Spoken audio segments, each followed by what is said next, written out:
Aujourd'hui, on parle de l'iPad Pro.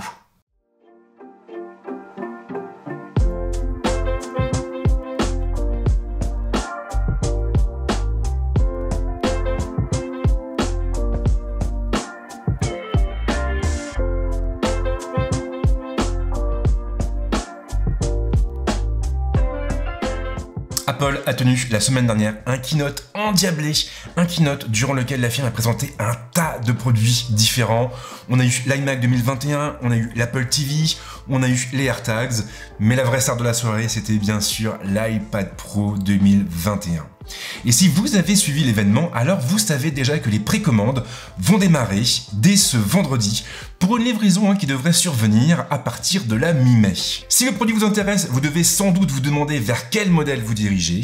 Eh bien ça tombe bien car l'objectif de cette vidéo est de vous aider à y voir un petit peu plus clair. Alors l'idée bien sûr n'est pas de vous conseiller un modèle en particulier, mais plutôt de vous présenter les avantages et les inconvénients de chaque modèle pour que vous puissiez faire votre choix. Et sinon, oui, je risque de beaucoup parler dans cette vidéo. Quand on choisit un nouvel iPad Pro, le premier choix a trait à la diagonale. La tablette se décline effectivement en deux saveurs. On a d'un côté un modèle 11 pouces et de l'autre un modèle de 12,9 pouces. Alors sur le papier, je vous l'accorde, la différence n'est pas flagrante, mais en réalité, elle est très importante. Concrètement, l'iPad Pro de 11 pouces se destine principalement à un usage de type tablette. C'est donc le produit que vous allez pouvoir emporter partout avec vous pour prendre des notes, dessiner quelques croquis, faire des recherches en ligne, animer vos réseaux sociaux. Bref, c'est un produit qui est surtout orienté consultation. L'iPad Pro de 12,9 pouces, lui, est un peu plus encombrant et il se destine finalement davantage aux utilisateurs sédentaires ou plutôt semi-sédentaires. Pour moi, ce modèle est vraiment plus adapté au travail de création, que ce soit pour l'illustration, la retouche de photos ou même pourquoi pas le montage vidéo. Il faut d'ailleurs signaler que cette différence de diagonale a aussi un impact sur le poids des deux tablettes. L'iPad Pro de 11 pouces pèse effectivement 466 grammes contre 682 grammes pour l'iPad Pro de 12,9 pouces. Et croyez-le ou non, mais ces 220 grammes font toute la différence. En ce qui me concerne, j'avais opté en 2018 pour l'iPad Pro de 11 pouces. J'étais effectivement à la recherche d'un produit complémentaire à mon MacBook Pro.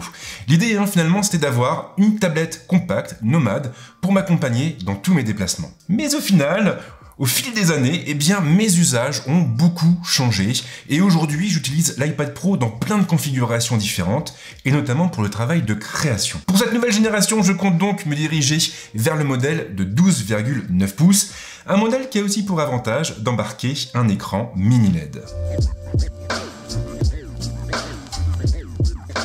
Ce qui nous amène à la question des caractéristiques. Alors soyons clairs, l'iPad Pro de 11 pouces et l'iPad Pro de 12,9 pouces sont très proches l'un de l'autre. Ils sont tous les deux animés par la même puce, à savoir le fameux M1 qui a été introduit l'année dernière par Apple. Un M1 que l'on retrouve également à bord des Mac Mini, MacBook Air, MacBook Pro 13 pouces et iMac. La quantité de mémoire vive pour sa part ne dépend pas de la taille de la tablette, mais plutôt du stockage que vous allez prendre. Si vous optez pour le modèle de 128 Go, de 256 Go ou de 512 Go, vous aurez donc 8 Go de mémoire vive à bord de votre iPad Pro. En revanche, si vous vous tournez vers un modèle d'1 Tera ou de 2 Tera, alors vous aurez droit à 16 Go de RAM. Maintenant, dans les faits, vous ne verrez pas grande différence. Pas de changement non plus au niveau du module photo. Dans les deux cas, vous avez une pièce qui se compose de 3 éléments, avec un capteur de 12 millions de pixels accompagné par un grand angle, un capteur de 10 millions de pixels accompagné par un ultra grand angle, et le fameux LiDAR qui se destine à toutes les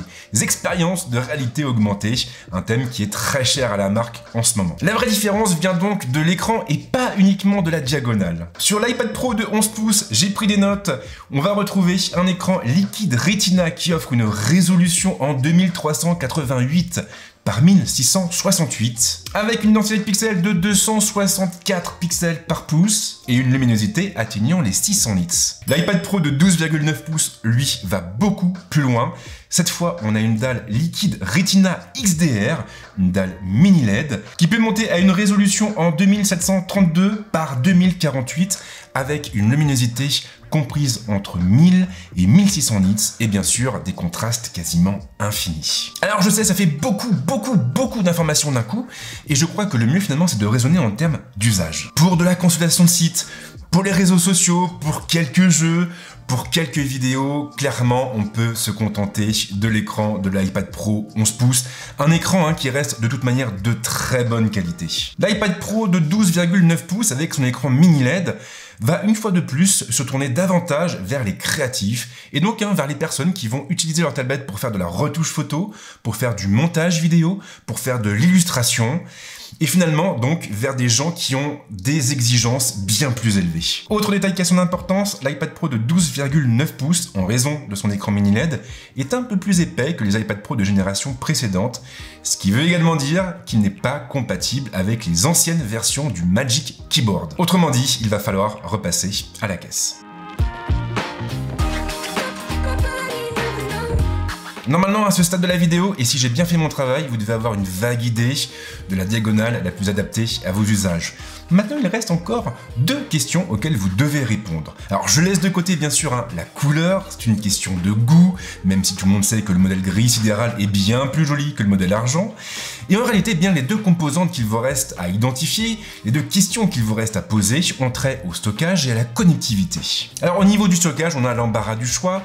Les iPad Pro se déclinent en 5 modèles différents. On a une version 128 Go, une version 256 Go, une version 512 Go, une version 1 Tera et une version 2 Tera. Et là encore, tout va dépendre bien sûr des usages. Si vous achetez un iPad Pro pour jouer, pour consulter un peu de contenu en ligne, pour regarder quelques vidéos, prendre quelques croquis, alors oui, le modèle de 128 Go vous suffira amplement. En revanche, si vous avez des besoins plus importants, notamment en termes de contenu, si vous comptez par exemple stocker toute votre bibliothèque de photos sur votre iPad Pro ou encore vos rushs pour vos projets vidéo, alors je pense qu'il sera primordial de vous orienter vers un modèle un peu mieux loti. En revanche, il y a un point très important à souligner, l'iPad Pro 2021 est certes équipé d'un connecteur USB Type C, mais surtout d'un connecteur qui est compatible avec le Thunderbolt 4. Et ça, clairement, ça change tout.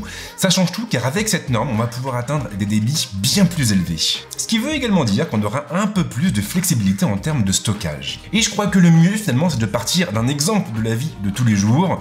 Vous le savez si vous me suivez depuis un moment, mais j'ai acheté l'année dernière un MacBook Pro M1. J'avais pas envie de dépenser beaucoup d'argent, donc du coup je me suis dirigé vers le modèle d'entrée de gamme, un modèle qui est équipé de 8 Go de RAM et de 256 Go de stockage. Une configuration qui est assez modeste, mais qui me permet tout de même de monter toutes mes vidéos. Sauf que voilà, 256 Go pour stocker des rushs capturés avec mon Sony A7 III, ça fait un peu juste. Du coup, j'utilise à côté de ça un disque dur SSD Samsung T5 sur lequel je stocke tous les rushs des projets en cours. Des rushs sur lesquels je travaille directement et que je n'importe donc pas sur mon Mac. Et ça, eh bien, vous pourrez aussi le faire avec l'iPad Pro 2021 grâce à ce fameux connecteur. Alors pour la 5G, en revanche, je suis un peu plus mitigé.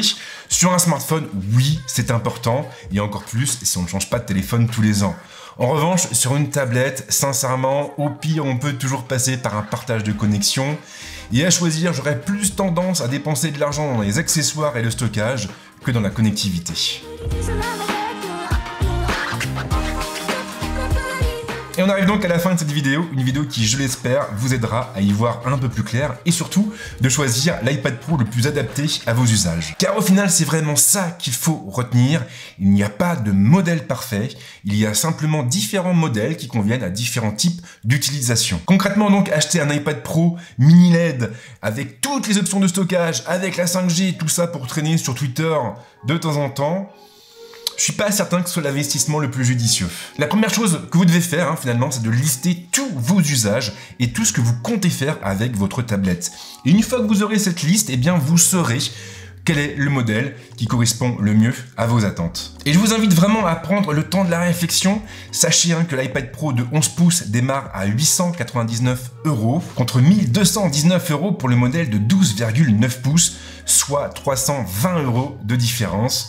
320 € qui vous permettraient d'acheter un Apple Pencil par exemple, ou de payer une partie du Magic Keyboard. En tout cas, si vous avez aimé cette vidéo, n'hésitez pas à la liker, à la partager, pensez à vous abonner à la chaîne, et moi je vous souhaite de passer une bonne semaine ou un bon week-end suivant le moment où vous la verrez. Et on se retrouve très vite avec d'autres tests. Ciao!